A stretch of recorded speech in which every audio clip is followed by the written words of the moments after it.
मूर्ति क्या था corrosion.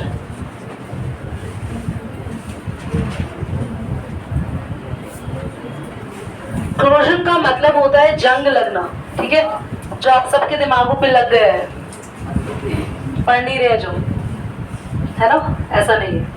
Corrosion क्या होता है, ध्यान से सुनिए। कोरोजन का मतलब होता है किसी भी मेटल का धीरे धीरे खत्म होते जाना। मेटल धीरे धीरे इस तरीके से खत्म हो जाती है बेटा कि आप नोटिस करो, जिस भी आयरन के ऑब्जेक्ट पे जंग लगता है ना, तो वो पूरी लेयर बाय लेयर चीजें खत्म हो जाती है और आयरन जो है वो पूरा खुरदरा हो जाता है, खोखला हो जाता है और इतना वीक हो जाता है कि चीजें टूट भी जाती है आयरन की।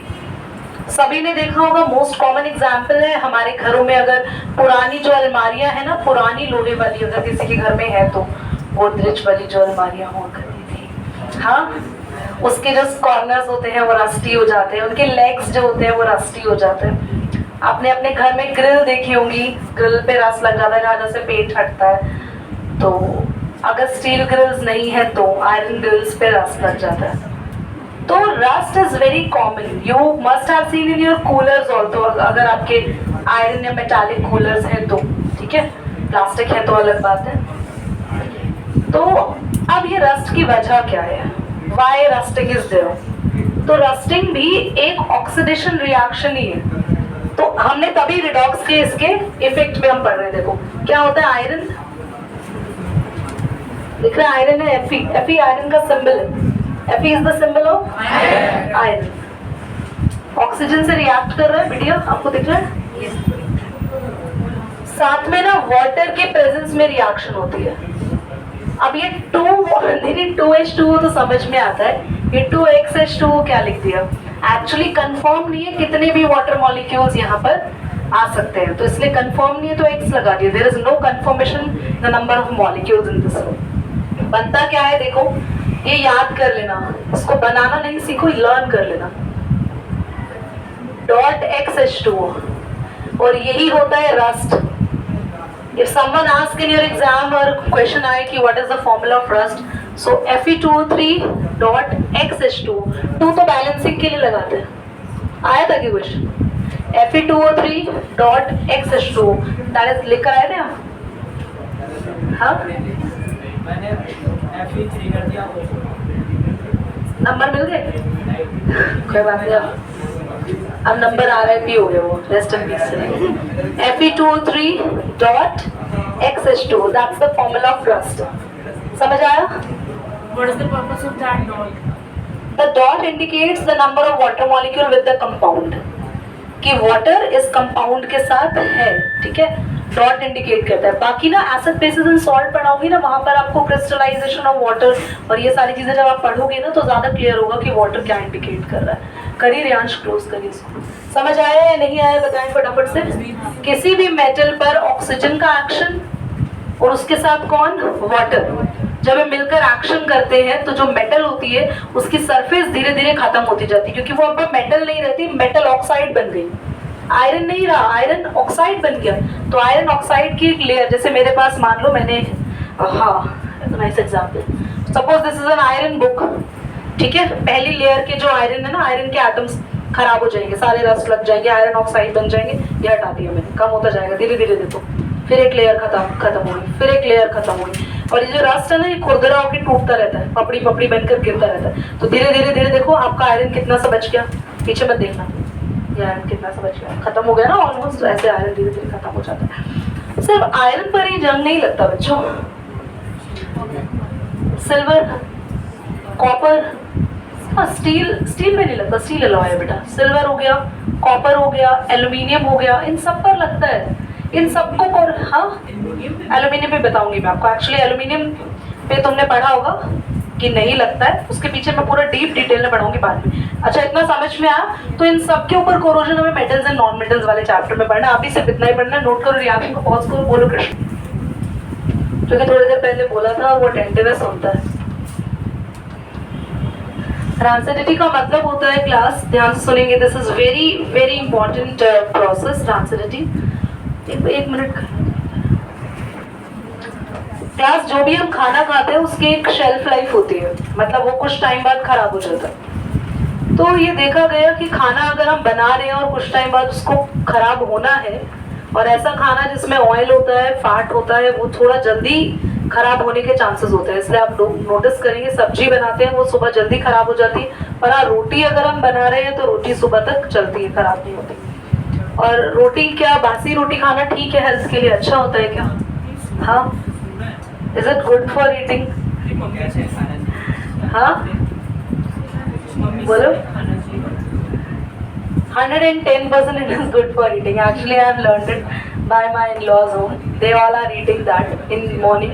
खाना चाहिए क्योंकि न्यूट्रिशन ऐसा मानते हैं कि जब भी रोटी रात को बना के पूरी रात रखी जाती है तो उस रोटी की न्यूट्रिशन वैल्यू बढ़ जाती है। तो सुबह अगर आप उसको ब्रेकफास्ट में खाते हैं, दैट रोटी और पराठा, स्टफ पराठा नहीं कि रात को तुम आलू के पराठे और मूली के पराठे बना के रख दो, सुबह खाओ, उसके बाद उसमें से स्मेल आए, खराब हो जाए, तुम मेरे को रिस्पॉन्सिबल समझो। नहीं नहीं मम्मी, दीदी ने कहा ये खाना है, खा के फूड पॉइजनिंग। नहीं नहीं, I am talking about only roti, plain roti and plain paratha. अगर आप रात को बना के रखे और सुबह में खाएं तो उससे आपकी हेल्थ, आपकी गट हेल्थ, आपका डाइजेशन अच्छा रहता है। You can go that. Otherwise आप ध्यान से सुनेंगे, रैंसिडिटी में जिस भी चीज में ऑयल होता है और फैट होता है, नहीं तो नॉर्मली कोई भी हमारा जो फूड है उसकी एक शेल्फ लाइफ होती है, कुछ टाइम बाद खराब हो जाता है। तो खाना खराब क्यों होता है उसके लिए समझिए। खाना खराब होने के दो रीजन होते हैं। जो हमारे आसपास कमरे के अंदर ऑक्सीजन गैस है, वो ऑक्सीजन गैस उस फूड से आके रिएक्ट करती है, और फूड जब रिएक्ट करता है तो धीरे धीरे सड़ना शुरू हो जाता है, रैंसिड होना शुरू हो जाता है। तो दीदी रोटी और पराठा क्यों नहीं होता है? एक्चुअली उसमें जो फर्मेंटेशन होने से जो बैक्टीरिया डेवलप होते हैं वो हमारी गट हेल्थ के लिए बहुत बढ़िया है। तो ऐसा साइंटिफिकली प्रूव्ड हुआ है कि वो आप खा सकते हैं, that is good for your health. तो आगे आते हैं, तो हम बचाएं कैसे अपने खाने को ना, मतलब ये सड़ने से, स्पॉइल होने से, स्टेल यानी बासी होने से, STALE स्टेल यानी बासी होने से हम अपने खाने को कैसे बचा सकते हैं? तो उसके लिए कुछ प्रोसेसेस आए। तो मार्केट में जिनको मार्केटिंग करनी है, जिन्होंने बड़ी बड़ी फैक्ट्रीज बना रखी है, दही सप्लाई करना है मार्केट में, आप अपने घर में दही बनाओ।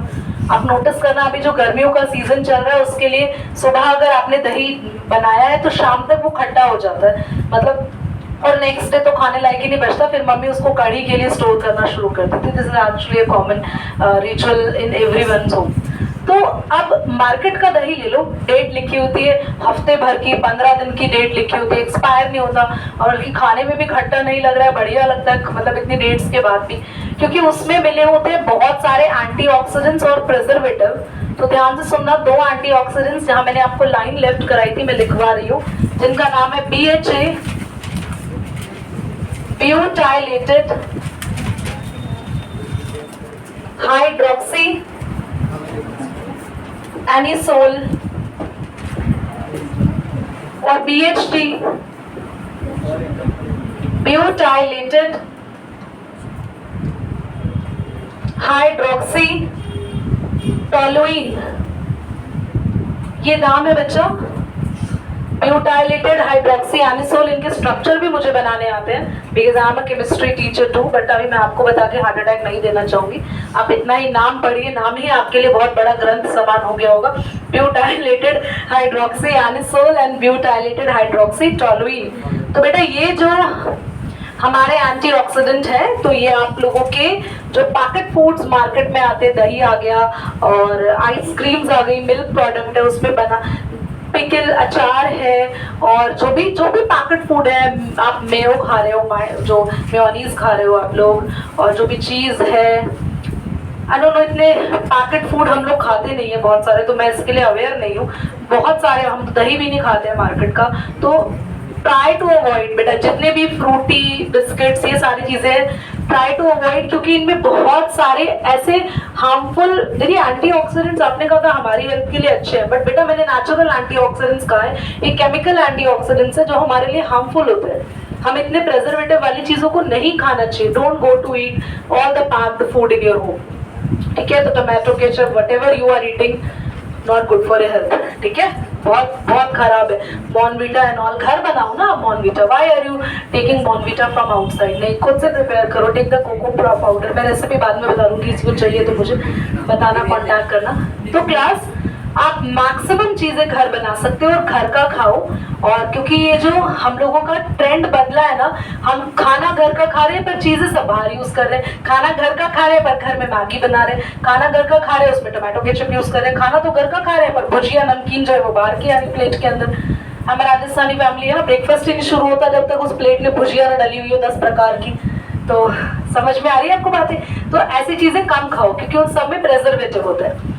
तो ये तो हमारे खाने की शेल्फ लाइफ बढ़ाते हैं। दूसरा, हमारे पास जितने भी पैकेट फूड आते हैं, लेस कुरकुरे चिप्स, बचपन में आप क्या, मैं भी ये सोचती थी कंपनी भावा भर के देती है, इतना सा देती है, हवा से इतना बड़ा पैकेट दिखाई देता है हम लोग को। सो ऐसा नहीं होता, वो कंपनी आपके साथ कुछ गलत नहीं कर रही क्योंकि वो उसने पीछे वेट लिखा होता है, जो भी जितने भी ग्राम का वो पैकेट है उतने ग्राम का चिप्स उसमें होगा।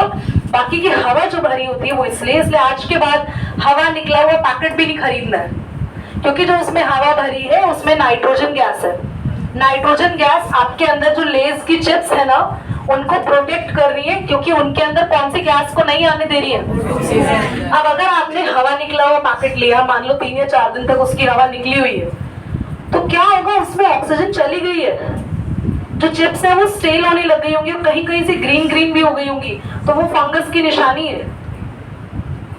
कुछ को याद आ रहा होगा, अरे मैंने वो लेस टाइप की ग्रीन चिप्स खाए हुए, तो that's very harmful for your health, हमें नहीं खाना है, ठीक है। तो नाइट्रोजन गैस डालते हैं रैंसिडिटी से बचाने के लिए। उसके बाद अगला रेफ्रिजरेटर वाला पॉइंट था ना, हाँ, हम अपने खाने को रेफ्रिजरेटर में रखते हैं। तो पता ही होगा, मम्मी ने आज मखनी दाल बनाई है, थोड़ी बच गई तो कल वापस से वो गर्म कर देंगी, तो she is keeping it in the refrigerator definitely for sure.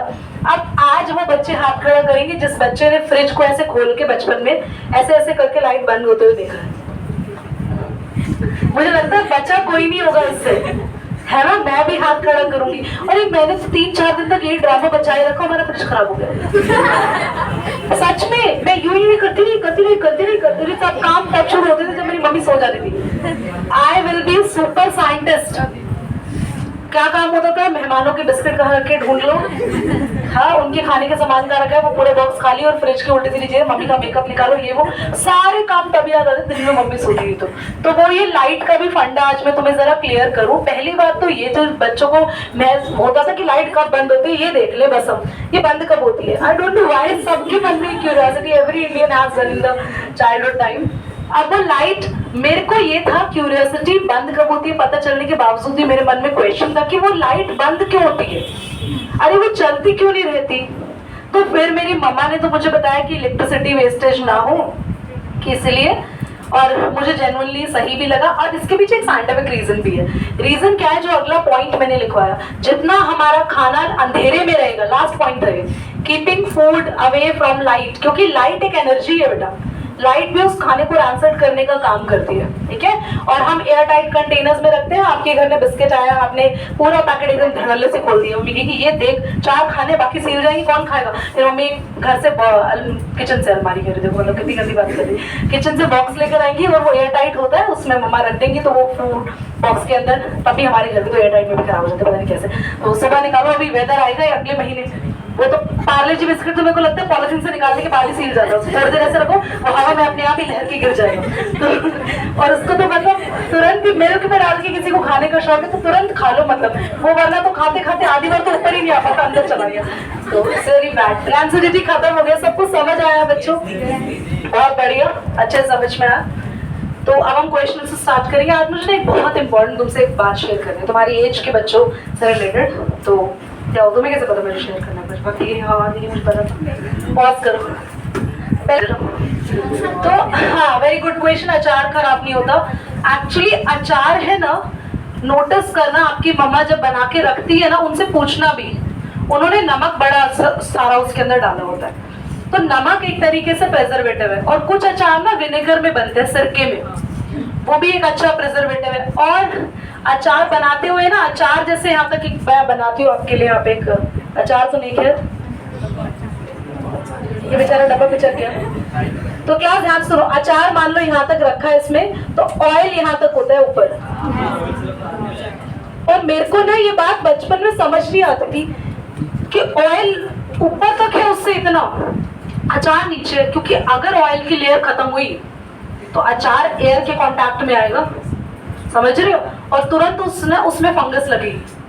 पूछना भी आप अपनी मम्मी से। और आपकी मम्मी अचार निकालती भी है ना, तो कोशिश करती है कि अचार अगर मतलब निकल के एक आधी पीसेस बाहर ना रह जाए, तुरंत उसे चम्मच से अंदर करती है ऑयल के। बोलो जी, बट आपने तो कहा कि फैट और ऑयली सब्सटेंस हाँ होता है, बट वो फैट गुड और बैड में भी, जैसे घी वाले फैट्स है वो जल्दी होते हैं, इसलिए घी में अचार नहीं बनाते, मस्टर्ड ऑयल में बनाते हैं। It's a good protector also, depend करता है which kind of fat you are taking it up. चलो मैं पढ़ाऊं, अभी आगे क्वेश्चंस करें। थोड़ा सा डिफिकल्ट क्वेश्चन है ये, और आप लोग एकदम से देख के आंसर नहीं कर पाएंगे। I am going to sharing you trick. Decomposition of ferrous sulphate. देखो फेरस सल्फेट को तोड़ रहे हैं, किसी भी चीज को ब्रेक करने के लिए हमें एनर्जी देनी पड़ती है, और एनर्जी दे रहे हैं और ये एनर्जी ले रहा है, तो ये एंडोथर्मिक हुआ है ना बच्चे। हमें बताना है कौन सा एंडोथर्मिक है और कौन सा एक्सोथर्मिक है। बच्चे एक बार आगे ध्यान से देखो। वैसे तो क्वेश्चन खाली सोडियम ऑक्साइड की बात कर रहा था, पर मैंने जान के कैल्शियम ऑक्साइड लिखा ताकि आप लोगों को ये पढ़ाया था और याद रहे। चाहे सोडियम ऑक्साइड है, चाहे कैल्शियम ऑक्साइड है, चाहे मैग्नीशियम ऑक्साइड है, किसी भी ऑक्साइड को अगर हम पानी में डालते हैं तो हमें पता है हीट रिलीज होती है बहुत सारी बार। यस और नो? याद आया? अच्छा एक बार देखो, डाइल्यूशन ऑफ सल्फ्यूरिक एसिड। ये ना एसिड बेसिस एंड सॉल्ट में पढ़ाना है, मुझे एसिड बेसिस एंड सॉल्ट में पढ़ाना है, वहां पर पढ़ेंगे। पर यहाँ पर भी ये क्वेश्चन है तो मैं बता रही हूँ, किसी भी एसिड में डाइल्यूशन का मतलब होता है एडिंग ऑफ वाटर। बेटा एडिंग ऑफ वाटर। अच्छा मैं आपको इसका लाइव एग्जांपल देती हूँ। आपके घर में जो भी आप यूज करते हो, हार्पिक और मुझे ब्रांड नहीं पता कोई क्या होता है, सैनी फ्रेश है ना, जो भी टॉयलेट क्लीनर्स यूज करते हैं। टॉयलेट क्लीनर्स में लाइजॉल नहीं है बच्चा, लाइजॉल तो मॉपिंग के लिए यूज किया जाता है। काइंडली क्वाइट, फिनाइल, तेजाब, ये सारी चीजें आप यूज करते हो अगर अपने घर में क्लीनिंग के लिए। ऐसे गंदे गंदे मुंह मत बनाओ बेटा, तुम्हारे घर में तुम सफाइयां नहीं करते हो तो कोई ना कोई तो करता होगा, रिस्पेक्ट फॉर देम। तो अगर आपने देखा हो तो वो चीजें अगर आप स्प्रे करते हो तो वहां से धुआं निकलता है, तेजाब वगैरह। हार्पिक से भी अगर आप रखोगे तो हल्की सी धुआं जैसा नहीं आएगा, बट हाँ एक स्मेल पूरे वॉशरूम में फैल जाती है, बहुत तेजी से फैलती है। और कभी पास जाके ऑब्जर्व करो तो हल्का फुल्का सा फ्यूमिंगेशन हमें वहां पे दिखता है। तो ये क्योंकि जितने भी एसिड होते हैं ना, जब वो पानी के साथ मिलते हैं तो वो हमेशा हीट निकालते हैं। ठीक है, इसमें ये रब कर लेना बेटा, क्वेश्चन इसी के ऊपर था, ये मैंने दे दिया था एक्स्ट्रा बस। ओके चलिए पॉज करिए जल्द। व्हाई डू फायर फ्लाइज यानी जुगनू, ये बोर्ड एग्जाम में पूछा हुआ क्वेश्चन है, जुगनू रात में क्यों चमकते हैं? जुगनू आपने फायर फ्लाइज देखे सुने हैं? जुगनू सुने हैं? रात में ही चमकते हैं सब क्यों? अब वो दिन में भी चमकते हैं एक्चुअली, पर रात में दिखाई देते हैं। दिन में भी उनकी बॉडी चमकदार रहती है, हमेशा मस्त चमकती है। तो अब बॉडी जुगनू तो जुगनू के अंदर ये स्पार्क कैसे आता है, ध्यान से सुनना। जितने भी फायर फ्लाइज होते हैं उनके बॉडी के अंदर एक प्रोटीन होता है, एक केमिकल होता है, प्रोटीन है वो। और अगर वो प्रोटीन हमारी जो एटमॉस्फेयर में ऑक्सीजन है उससे रिएक्ट करता है, प्रोटीन हमारे एटमॉस्फेयर में ऑक्सीजन से रिएक्ट करता है और एक ऑक्सीडेशन रिएक्शन होती है। और ऑक्सीडेशन रिएक्शन के बदले में जैसे कुछ रिएक्शंस में से हीट निकलती है ना, ऐसे इस रिएक्शन में लाइट निकलती है। It's a photochemical reaction. Photo यानी लाइट निकल रही है इससे बाहर, फोटो मतलब होता है लाइट साइंस में। तो क्योंकि फायर फ्लाइज की बॉडी में कुछ स्पेशल प्रोटीन होते हैं और वो ऑक्सीजन से रिएक्ट करके कौन सी रिएक्शन करते हैं? ऑक्सीडेशन। और ऑक्सीडेशन रिएक्शन से क्या प्रोड्यूस होती है रिजल्ट में? लाइट। इसीलिए फायर फ्लाइज क्या दिखते हैं हमें? ग्लो, ग्लो ही दिखते हैं। ठीक है, पॉज करो, लिखो जल्दी से लिखो। क्लास एक केस स्टडी में क्वेश्चन आ सकता है, ध्यान से सुनिएगा आप सभी। क्वेश्चन क्या है कि जब तक ग्रेप्स प्लांट पे अटैच होते हैं तब तक वो अपने आप फर्मेंट नहीं होते, सड़ते नहीं है। और जैसे ही वो प्लांट से नीचे गिर जाते हैं तो अब आप उनको फर्मेंट करके अल्कोहल बना सकते हो। तो जब तक वो प्लांट पर अटैच है तब तक वो फर्मेंट नहीं होते हैं। तो आप बताइए, बाद में वो फर्मेंट हो जाते हैं। पहले तो बताओ ये फिजिकल प्रोसेस है या केमिकल है? केमिकल है, क्योंकि अल्कोहल बना रहे हैं, केमिकल बना रहे हैं। पर ये क्यों हुआ ये बताओ। जब तक वो फ्रूट प्लांट पे है ऐसा क्या है कि तब तक वो सड़ता नहीं है? हाँ जी, जिसको सारे न्यूट्रिएंट्स प्रोवाइड हो रहे हैं ना बाय प्लांट। और जो हम निकाल रहे थे तो कुछ कुछ राइट है बट एग्जैक्ट नहीं। सुनिए ध्यान से, सुनिए सभी बेटा, बहुत इंपॉर्टेंट चीज है। आप लोगों को इसका आंसर नहीं भी पता तो वैसे भी डेली लाइफ के लिए आपके कल को बच्चा होगा एक छोटू नुन्नू, तो वो आपसे पूछ सकता है कि पापा ये फर्क, आप तो नहीं पूछते हो, आपका दिमाग तो इतना नहीं है, बच्चे का तो डेफिनेटली होगा। मेरे को जहां तक तुम्हारे दिमाग नजर आते हैं सबके बहुत बेहतरीन है, तुम्हारे बच्चे बहुत ही इंटेलिजेंट पैदा होंगे, तो वो तुमसे जरूर पूछेगी कि ये लटका हुआ जो ये भाई ग्रेप सही सड़ क्यों नहीं रहा, और वैसे तो आप इससे अल्कोहल बना रहे हो अपनी फैक्ट्री में भरपूर। तो अब ध्यान से सुने, क्योंकि अल्कोहल बनने के लिए क्या चाहिए होती है, एक कंडीशन जिसका नाम है एब्सेंस ऑफ ऑक्सीजन। याद से सुनना, किसी भी चीज को फर्मेंट होना है, सड़ाना है ना, तो ऑक्सीजन की एब्सेंस में काम होता है। अल्कोहल बनने के लिए हमें ऑक्सीजन की एब्सेंस चाहिए। बट जब तक ग्रेप्स प्लांट पर अटैच्ड है तो वो प्लांट्स पर अटैच्ड है और प्लांट्स का एक पार्ट है, और प्लांट्स रात को रेस्पिरेशन करते हैं। कौन सा सांस लेते हैं रात में? ऑक्सीजन हमारी तरफ, तो ग्रेप्स को भी ऑक्सीजन मिल रही है। तो याद से सुनो, ग्रेप्स जैसे ही प्लांट से अलग हो जाते हैं ग्रेप्स को ऑक्सीजन मिलनी, क्योंकि उनका सप्लाई खत्म हो गया। कौन सप्लाई दे रहा है? प्लांट। तो वो न्यूट्रिएंट की जगह वर्ड ऑक्सीजन आना चाहिए था बस। तो जैसे ही ग्रेप्स में ऑक्सीजन सप्लाई रुकती है, now grapes are ready. Grapes पर माइक्रोब या जो भी बैक्टीरिया है वो अटैक करेंगे और ग्रेप्स सड़ना शुरू होंगे, फर्मेंट होने लगेगा, फर्मेंटेशन होने लगेगा और उनसे अल्कोहल बनेगी। समझ में आप सभी को? आंसर लिखना स्टार्ट करो इसका। क्वेश्चन मैंने लिखवाया, बोर्ड पे लिखेंगे सभी। गुड बेटा आदित्य बिन। जब मैग्नीशियम रिबन को हम बर्न करते हैं, क्वेश्चन कह रहा है, क्वेश्चन की लैंग्वेज समझो पहले। क्वेश्चन कह रहा है मैग्नीशियम रिबन बर्न इन ऑक्सीजन। तो जैसा क्वेश्चन कह रहा है ऐसा लिखते हैं। देखो मैग्नीशियम रिबन है, ऑक्सीजन में बर्न कर रहे हैं, तो सबको पता है इसमें 2 MgO बनेगा, है ना। तो आपसे क्वेश्चन आगे ये बोल रहा है, जब इस बर्निंग रिबन को नाइट्रोजन में रखेंगे तो क्या होगा? चलो ये भी बताते हैं। और जब इस बर्निंग रिबन को नाइट्रोजन में रख रहे हैं तो Y बन रहा है। दोबारा सुनो, मैग्नीशियम रिबन को बर्न कर रहे हैं तो हमें मिल रहा है X, ठीक है बच्चों, ये रहा। पर जब इस बर्निंग रिबन को, जो ये बर्न हो रहा था, हमने इसको ऐसे एटमॉस्फेयर में रखा जहाँ नाइट्रोजन थी, तो नाइट्रोजन में तो बड़ी ताकत है, वो ऑक्सीजन को आने नहीं देती। अभी रामसरिटी में पढ़ा है हमने, जहाँ नाइट्रोजन ऑक्सीजन को आने नहीं देगी खुद रिएक्ट करेगी, ठीक है। तो क्या बनेगा? Magnesium nitride. और बच्चों 9th में पढ़ा है कि नाइट्रोजन की वैलेंसी 3 होती है और Mg की 2, तो बनेगा Mg3। ये Y बना। दोनों का आंसर आ गया फर्स्ट पार्ट का। एक और पार्ट पूछा हुआ है, जब इस X को पानी में डालेंगे, देखो Mg के बाद वो 3 नहीं है, E नहीं है, लिखा भी था 3, बोला भी था यार, मतलब गलती हो गई, माफ करो। जब इस X को पानी में डालेंगे तो Mg का क्या होता है? ये 2, और वाटर के साथ OH मिलेगा बेटा। किसी भी चीज को पानी में डालते हैं तो हाइड्रोक्साइड बनता है, MgOH। तो यहाँ से 2 हटाओ क्योंकि Mg अकेला ही चाहिए, और O देखो 2 है और H भी 2 है, ये बना मैग्नीशियम हाइड्रोक्साइड। बेटा ऐसे ही क्वेश्चन आएंगे जिसको तुम लोग देख के तुम्हें लग रहा हो, यही क्वेश्चन आएंगे पेपर में, बोर्ड में भी और यहाँ पे भी। It's a hot question, higher order thinking skills. चलो